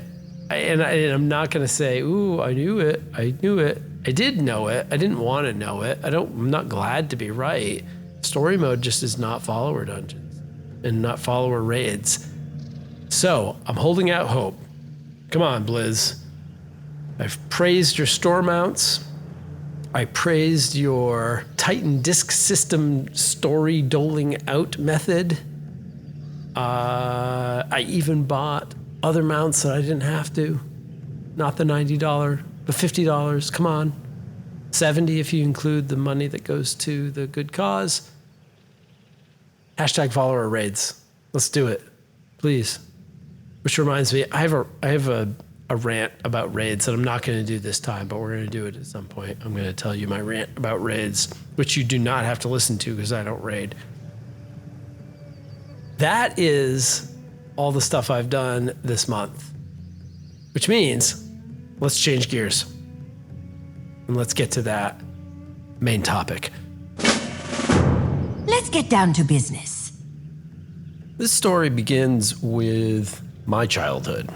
Growing up, I had this series of books. They were small books. They were kind of classic literature that was aimed at kids. And I remember the books were only a couple inches by a couple inches. They were very specific size, very specific art style. And I hadn't thought about these books forever until early in this expansion. Back in September, I think, I first had this idea. The phrase Prince and Pauper, or the Prince and the Pauper, popped into my head with a reference to World of Warcraft, and it all sort of crystallized in my head about this argument that I was having in my own head about Warcraft and the player base, and this was the perfect analogy. And I thought for a few minutes, wait a minute, I don't even remember anything about this book. I have no idea what it's about. I did a little digging. I do not have those books anymore, sadly. I wish I knew where they were. But I looked up The Prince and the Pauper. It is by no less than Mark Twain, great American author and satirist Mark Twain. And it was a funny little story of the son of the King of England, looked exactly like this peasant, poor kid, and they switched places and hijinks. And it was, Mark Twain, there's always a lot of levels. It was commentary on social class and privilege and whatever and blah, blah, blah. It had nothing to do with my argument other than the title, Princes and Paupers, which is the focus that I have, which is the main topic I have had in my head for a couple months now. With this idea of Princes and Paupers, I'm raising an idea. I'm raising an issue that really has no answer. At least there isn't really an answer or a change or a solution that I think Blizzard can make. Maybe by the end I think I may have something, but really for a little bit this is going to sound like whining. And I promise that there's something worth discussing here, even if part of the solution, part of the responsibility for a solution lies with me or lies with any of us as players. All right, the idea is this. In the game, there are princes and there are paupers. Princes, of course, referring to people of privilege, and paupers, not a phrase we use a lot, maybe since Mark Twain, but paupers are the poor, those without means. And in Warcraft, what does that mean? Well, to my idea, it is there are players in the game who have the ability to spend massive amounts of time in the game. And there are players who have a limited ability to get into the game. And I know this idea can be applied to anything in life. I get that, for sure. It can certainly be applied to other video games. When Baldur's Gate 3 comes out, there is a rush to buy it and play it. There are videos shooting out on YouTube everywhere. Excitement builds. But there isn't a specific cadence or specific checkpoints to measure your progress versus the rest of the player base or versus those streamers or content creators. And the bottom line for one of those sort of playthrough standalone games is you can have it in your Steam library or tucked away or whatever until you're ready. And then you can jump in and play through, enjoy it or not. That is not quite true with an MMO.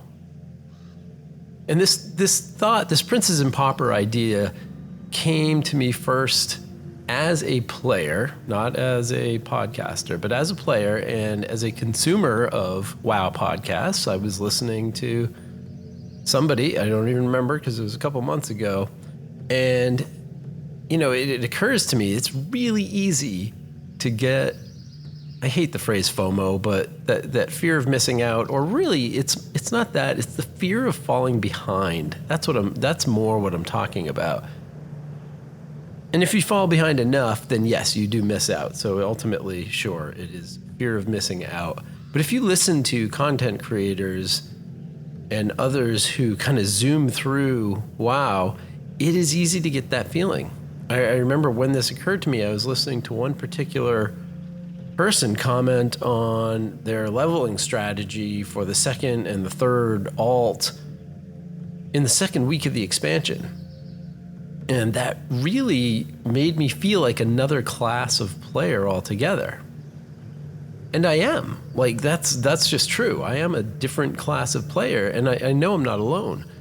So, I mean, Princes and Paupers, in this case, it's not about money. It really is about time. My real life does not give me a lot of time at certain times of the year. I really struggle with August expansion launches, for sure. But even in my normal life, there's a lot going on, and Warcraft is part of it. It's just not a huge part of it, and certainly not as big as some people. MMOs and certainly WoW had this analogy that popped in my head. They're a lot like the start of a marathon. Think of this. You know, if you go to a big city marathon, there are tens of thousands of runners. The elites are at the very start of the race. They even often have their own starting line. They're not even in the same group. So the top 100 or so elite runners, professionals, Olympians, that sort of thing. Then after that, you have waves upon waves of runners organized, in theory by their intended time and pace. So, by ability. So if you're a mediocre runner, it can be many minutes after that starting gun before you even cross the start line. So the gun goes off, everyone starts moving, and of course the elites take off like it's a race. And the people behind them take off right after, and then group after group after group slowly starts moving. And yeah, it can be a serious amount of time before you even cross the start line. And by that point, the elite runners, they're already literally a couple miles ahead. And you're just hitting the start line. Now, don't get me wrong, they measure your time from when you actually cross the start line, not 10 minutes earlier when everyone else did. But that said, you've got a group of people already a couple miles ahead, and yet everyone's running the same race. And much like a marathon, World of Warcraft is not something you can really play on your own schedule. Not really. I have two reasons for that. The first one does not apply to me, mostly. But if you are grouping up for content, you are making a commitment to some sort of schedule with some other people you're coordinating. For many reasons, I don't even consider this part of the game, and I ignore it altogether. And that's fine. So it applies to some people, it doesn't apply to me. But the second reason, and this one is inescapable, the game is only live in a certain state for a certain period of time. I can't register for the Boston Marathon and then just, pick a day and put it into my schedule. Nope, I have to be up early on the morning of Monday, April 21st, 2025 to take my position in the starting scrum. I cannot just pick a random day, head to Hopkinton, Massachusetts, and start my 26.2 mile run. I mean, I can, but I'm not participating in the marathon. I'm not in the race. And that translates to WoW. Yes, I can play anything I want at any time. The game is wide open. And, there's part of me as a solo player that does like that. But there is no comparison between playing a current expansion and playing an old expansion. Certain features do not function the same way, or sometimes even exist if you go back to play old content. The challenges can be completely different. There is no player base to do group content. In that way, you're not even running the same race. Even certain patches in an expansion that is current can feel bad. Think about Zeralek Caverns from Dragonflight a couple years ago. If you did not get into that patch early, then you had a near impossible time wandering around and killing that giant cast of rare mobs that inhabited the caverns, which kind of felt like, once you did the questing, that was kind of the only thing to do down there. And I know a lot of people got frustrated by that. And because they were frustrated, they stopped playing. And so I got in there a little bit later, and it was a big echo. Once the mass start of players grew tired, they moved on, and solo play in there was nearly impossible and definitely frustrating. And yet, that's current content. So WoW is built around time periods and time demands. Content is not simple, it's not quick. I understand that there's a lot of grumbling about patch 11.0.5 and the anniversary content not being a lot, but that's not a full content release. Upcoming Siren Isle, that's a zone, that's a content release. The expansion launches, those are the sorts of things I'm talking about.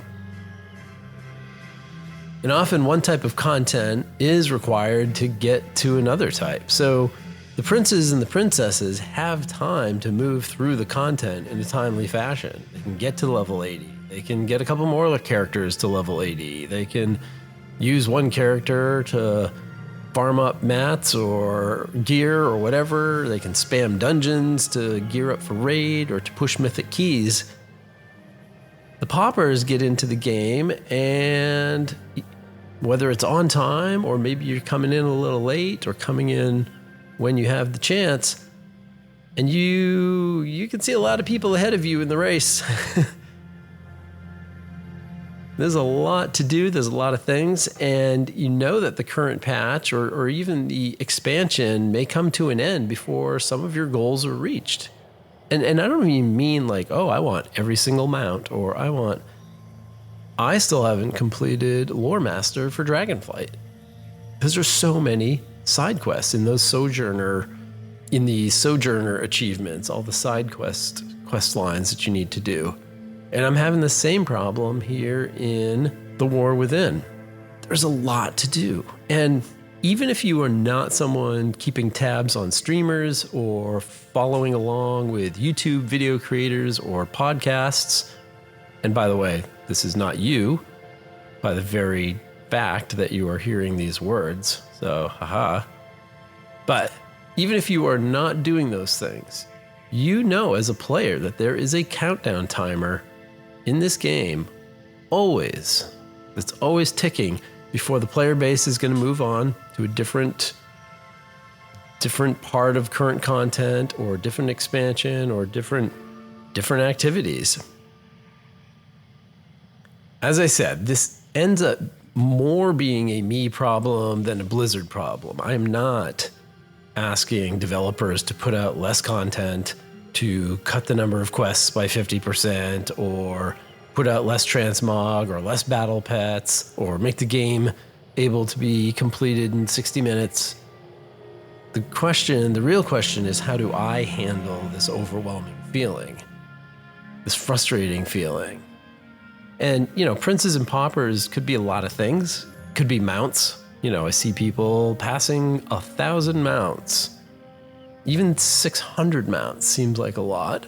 It could be a lot of things. It could be I want to max out my delves and get to level 11s or level 8s, or it could be in any aspect of the game, the dungeons, the raids, the pushing your eye level, the pushing the Mythic Plus keys. It could be pushing professions and all of their iterations. Any one of these things is going to take a lot of seat time. And many people don't do just one, and many times these one thing is connected to another thing. And so there are multiple things you need to do. Ultimately, I think this comes down to /played. Like, how much time do you have in the game?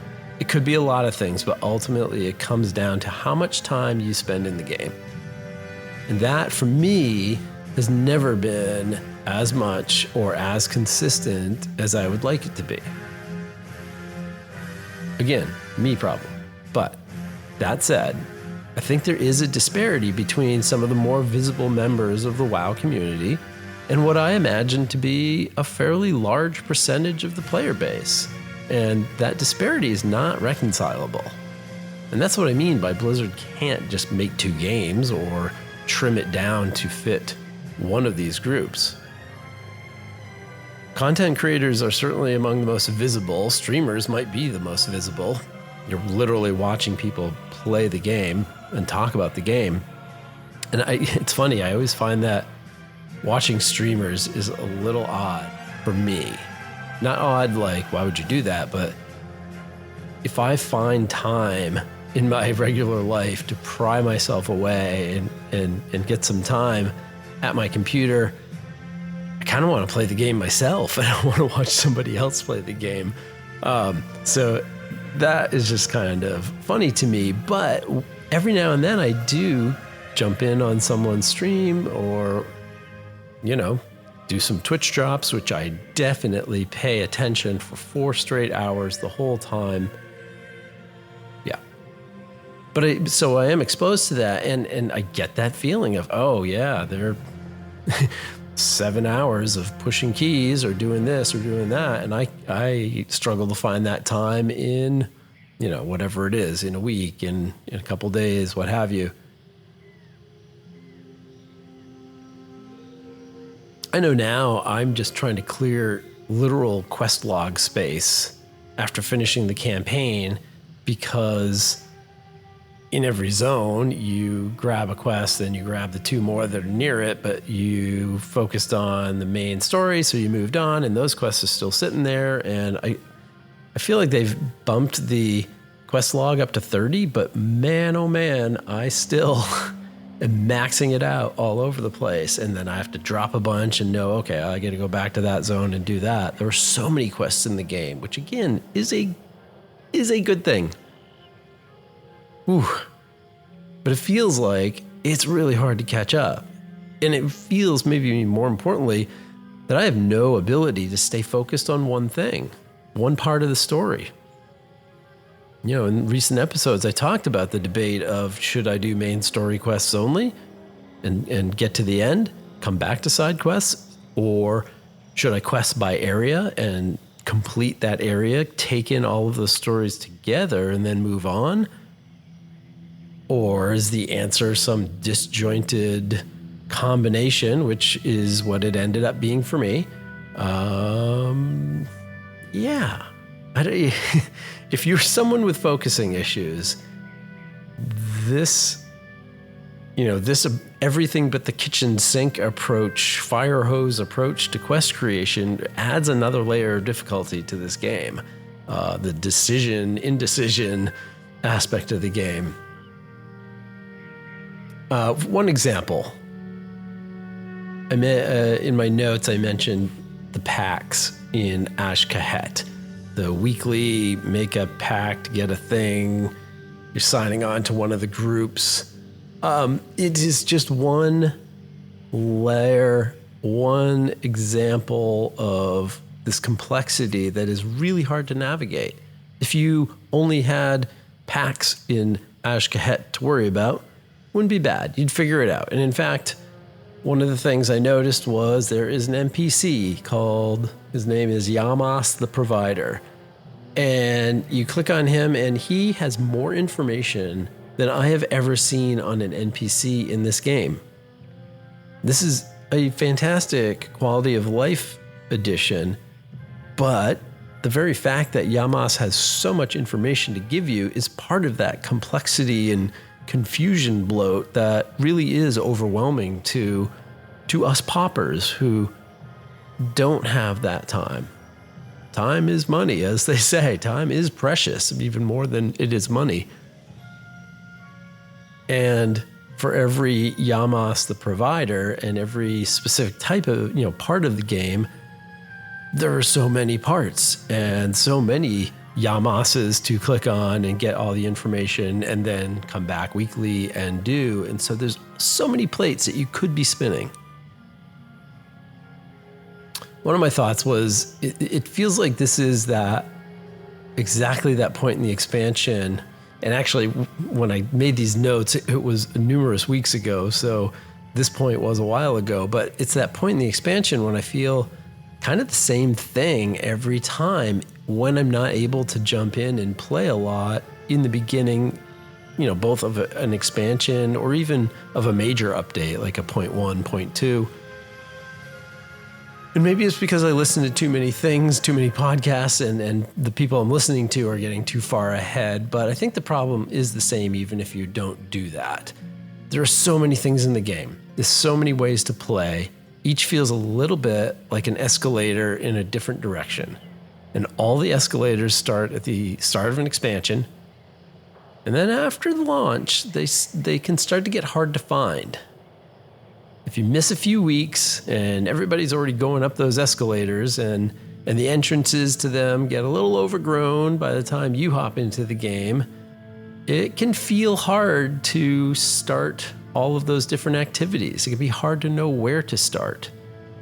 And as much as I like to think I'm unique and I play this game not in a way that most of the player base of millions of people does, I'm sure there are plenty of people who have limited playtime and do not have 23 level 80 characters out there, or even 5.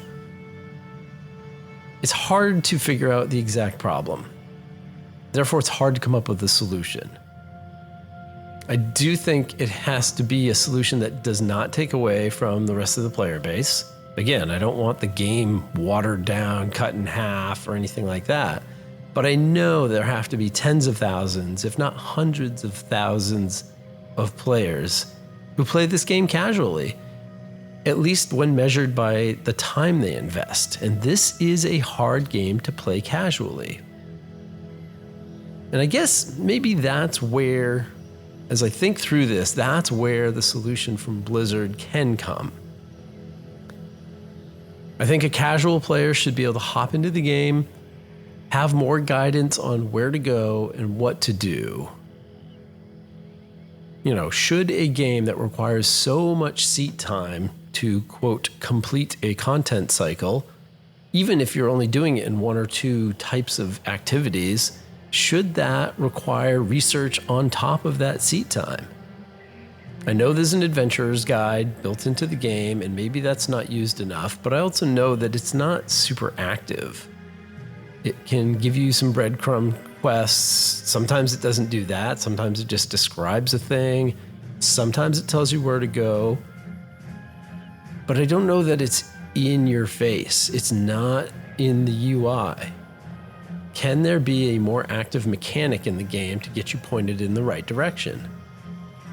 What if, now with the Microsoft acquisition, what if Blizzard could have access to, hear me out here, Clippy from Microsoft Word? What was that? Office 98, I think it was.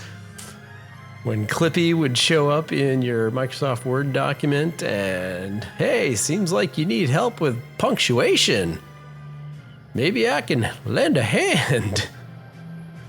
I have no idea if that was a good Clippy imitation. I really don't remember what Clippy sounded like. But what if Clippy could, put on his tier 2 armor that he just got at the anniversary event and come help the player navigate all the aspects of the game? I feel like that would be interesting, or something like that. Something like Navi in Legends of Zelda, just kind of maybe less annoying than Clippy, but someone that can give you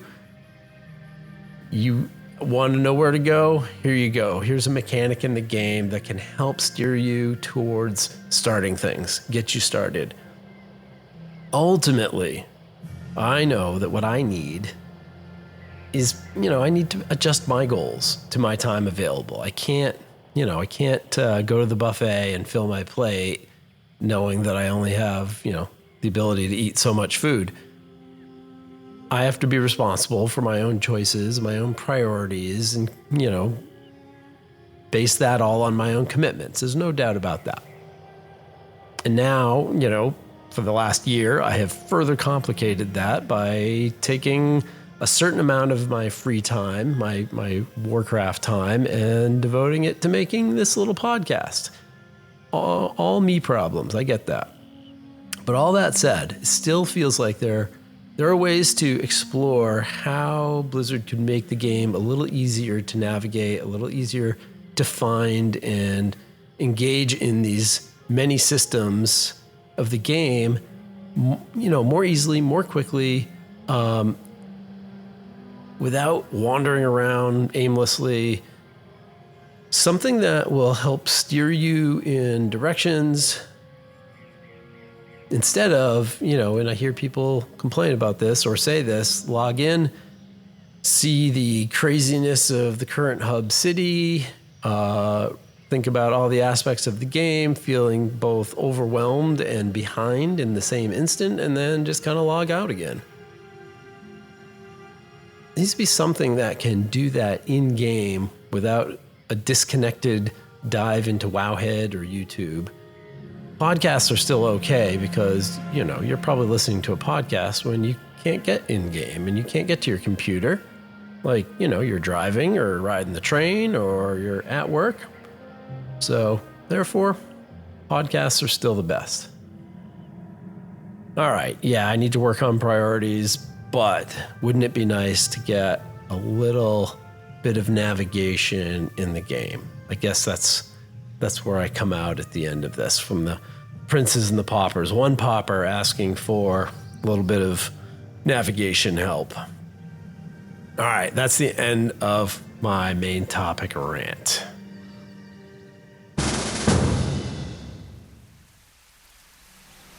All right, welcome back to the Raid of the Month segment. I think this is our third time, and I'm going to put an asterisk on that because this is not a new raid. We're going to redo Crucible of Storms, which I talked about last month. And the reason I'm going to do that is kind of because I failed. Remember last month I ran Crucible of Storms, and I was disappointed. I did not get what I thought I was supposed to get out of it, and it didn't feel right. I needed to do some more research, and I poked around, and yeah, there was a storyline that led up to the raid that I did not do when I did this. Now, what's funny is I did, because I can see, hey, your warband has already completed this quest. I've already done this quest line, but I did it when BFA was live. So my main character, who I do all my questing with and content with first, she did this quest line. So I was prepared for the raid that I was, of course, never going to do. And then, of course, I completely forgot about it because I don't raid. And so when I went to do Crucible of Storms, I didn't have the whole picture, which meant I didn't figure out the Xalatath connection. I didn't get the stuff I was going to. So I did some more research, and what was super helpful, I found a video on YouTube from Mr. GM. I don't know if you've ever checked out Mr. GM's channel. I think it's worth it. He is a content creator that I've seen him do some interviews and seen him do, a lot of just videos and guides and things. And this one guide was essential. It was from, I want to say 5 years ago. It was, it was ready for the launch of Crucible of Storms, and there was a whole quest line to get ready for it. So I've linked his video in the show notes, but of course you can certainly scoot over to YouTube and search him out and find this Crucible of Storms, Mr. GM, all, one thing.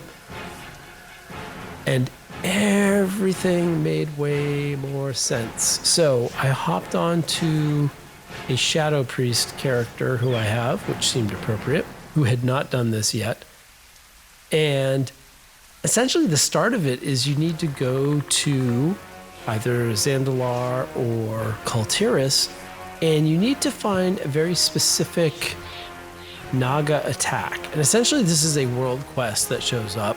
I don't know if it's always live or if it's only live on one of the two islands, Zandalar or, the area of Kultiris. I don't know if it's just only occasionally live. Doesn't really matter. But you have to find this particular Naga attack. And in the Naga attack, you're going to get a a thing that's gonna start you along this quest chain. And you bring this thing, I forget what it is, you bring it to one of the Tortolan dudes, and the Tortolan's like, hey, yes, ooh, this thing, and a knife, and something. And it sends you on a series of quests, because basically you're questing for the knife, Xalatath, which if you were a Shadow Priest, or actually any priest in Legion, if you did the Shadow Priest Legion weapon, you went through this once of finding Xalatath, the famed blade of the whatever, and lo and behold, Xalatath is not just a knife, but maybe a thing, a person, a being, I guess we don't really know what. We're about to find out in some future patch or expansion. Xalatath is inside of this knife, and she's not happy. She has you do some things to get your power back, and eventually, when she gets up to strength, then you're ready to do this raid. And when you do this raid, that's when everything happens. So I finally did this. It's fun because the voice lines are good. The Xalatath knows that this is a priest doing this as opposed to another character. Xalatath is kind of funny. If you are a priest, she knows you took Xalatath, the weapon, and sacrificed it to the sword in Silithus. And she mentions that. She mentions, hey, still not happy with you for depowering the weapon, but okay, whatever. And that's great. I love that. Like that specialized story to call back to stuff we were doing many years ago. And so once you do that, you are able to get the Xalatath cutscene and see that Xalatath is freed from the weapon. And frankly, I think that happens in the quest line, not so much in the raid. But I did go back and do the raid. And what is nice is, I mentioned last month, I might do it again once to kind of get the rest of the transmog. And in doing it, I think I'll have to check. I think I got all the transmog or the rest of the transmog. Maybe I'll double check. But yeah, so it was worth doing, but you had to do this other piece for it to make sense. So if you want to do the Crucible of Storms raid, the Mog isn't, either you want it or you don't. There are no mounts. It's not worth doing for that reason. I'm not even sure there are any pets, but if you're doing it for story, and I do believe that raids play a role in story. See, #follower raids. Come on, Blizz. You need to know that you need to do this quest line first, and that's definitely part of it. And frankly, it's the bigger story part of it than the raid itself. So my recommendation, do this. Go to Mr. GM's video. It's really good. It's going to set you on the path, even if you just watch the beginning to get you started and don't spoil the rest of it. He walks through all of the quests and all of the steps and takes you through step by step if you want. If you don't want, just watch the beginning where he says, hey, here's how you start, and he'll get you going. And that's our raid of the month. Next month, I don't know, maybe if you want to reach out and let me know where you want me to go, happy to do it. I've got some ideas, but nothing locked in, so open to suggestions.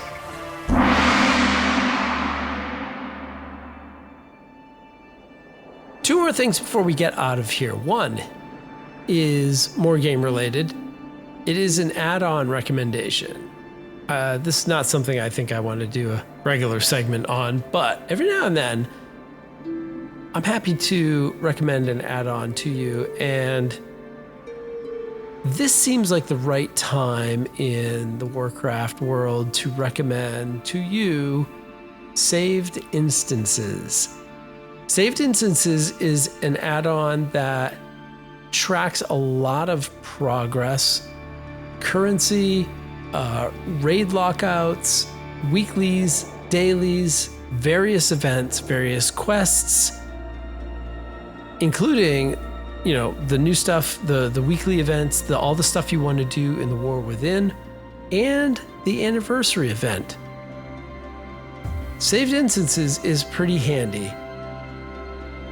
So wherever you get your add-ons, if you go to CurseForge, that's where I do mine. I know there's a couple other places that you can do add-ons and add-on management, but look for saved instances. And it allows you to track what you have accomplished on which characters. And if you have done multiple characters, this is a little bit priceless. It will keep track of all the characters you log into on that computer and keep track of whatever currencies you select. You can manually select the currencies that you would like. You can, well, let me say it this way. It will keep track of all the instances that you enter, meaning dungeons with lockouts, raids with lockouts. It will keep track of those, what you've done on each character. It will also allow you to set manually, hey, I want you to keep track of this. So if you are chasing Invincible's reigns and you're running ICC every week, you can just manually say, yep, keep track of this for all my characters, whether I enter it or not. And it's just there. Other things will just show up only if you've done them. So right now I'm looking at it and I can see that there are random time walking lists on a 12-hour lockout from now. They're daily. Codex of Chromie, random time walking dungeons. There are other world events. So all of these things are listed for you, and you can very quickly see, have I done this on this character yet? Yes or no? Do I have this currency? Who has this currency? It combines all those things.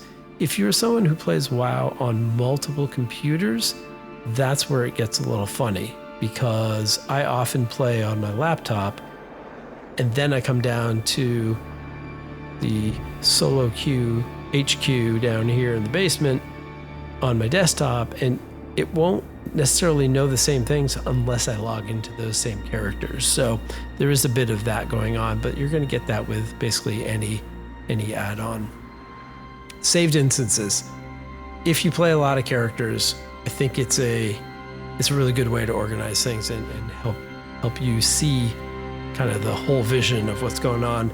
Now, some of that is a little bit deprecated because you can move currencies in warbands, but I think it's actually still helpful to see a big picture of who's got what in those warbands. So there you go. Final thing for this month. So that's a new sound that can only mean one thing. Access to the solo queue mailbox that, is on a roughly 1 month cooldown. So today I have the very first review that I have ever received that was left on Apple Podcasts. And I found it earlier today and I could not be more excited. I have to admit. This showed up in late September, so apologies for not catching it for last month's episode, but yeah, I'm so excited. It is from a listener who is using the name Unique Exemplar, a unique name for sure, and it is entitled A Fun and Engaging Podcast. Solo queue is just like the growing number of WoW players who do their own thing, go at their own pace, and only occasionally join in with someone else. There's even a part to welcome brand new players to the game, covering basics that veteran players take for granted. I'm adding this in. That's episode 8 and episode 12 if you want to check them out. Okay, back to the review. If you've ever stopped to read quest text, looked around at the scenery of a zone, or soloed old raids, then you'll enjoy your time in the solo queue. Thank you so much, Unique Exemplar. Those are super kind words. I am honored. You have my gratitude. It is great to hear that listeners are digging the podcast. As I've said before, Solo Q HQ is actually a pretty quiet place. It's kind of just me. Me and my wife, who will, she'll tell me if something is terrible, but otherwise she's, very supportive and she doesn't play WoW. So, to hear from players that they are appreciating the content, that is really validating. Keep those reviews and comments and questions and criticisms coming. Unique Exemplar, thank you so much. That is super, super nice. I appreciate it.